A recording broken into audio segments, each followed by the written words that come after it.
Welcome to আলাই টিভিটি। আজকে আমরা দেখাবো যারা ডাটা কিনে কম্পিউটার দিয়ে ইন্টারনেট ইউজ করেন তাদের দেখা যায় খুব তাড়াতাড়ি ডাটা খরচ হয়ে যায়। তো ডাটা যাতে এত বেশি না খরচ হয় এই জন্য আমরা কি করতে পারি, উইন্ডোজ 10-এর ডিফল্টভাবে আপডেট নেয়, এজন্য যারা ডাটা কিনে নেট ইউজ করেন তাদের পক্ষে একটু অসুবিধা হয়ে যায়।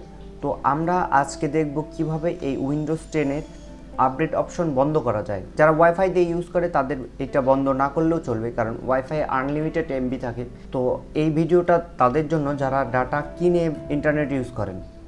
তো প্রথমে আপনাকে আসতে হবে সেটিংসে। তো সেটিংসে আসার জন্য আপনাকে উইন্ডোজ কিয়ের উপর ক্লিক করতে হবে। তো আপনি এখানে সার্চ দিতে পারেন উইন্ডোজ আপডেট সেটিং, এটার উপর ক্লিক করে দিবেন। এই উইন্ডোজ আপডেট বন্ধ করতে চাইলে আপনাকে অ্যাডভান্স অপশানের উপর ক্লিক করতে হবে।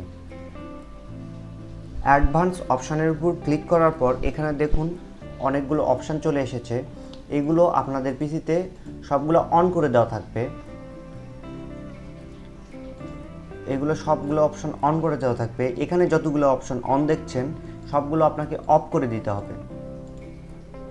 অফ করে দিলেই আপনার আপডেট অপশান অফ হয়ে যাবে আর আপনার এমবি কম খরচ হবে। তো এইভাবে আপনি আপনার উইন্ডোজের আপডেট অপশান অফ করতে পারেন। তো ভিডিওটি দেখার জন্য আপনাকে আলাই টিভিটির পক্ষ থেকে অসংখ্য ধন্যবাদ।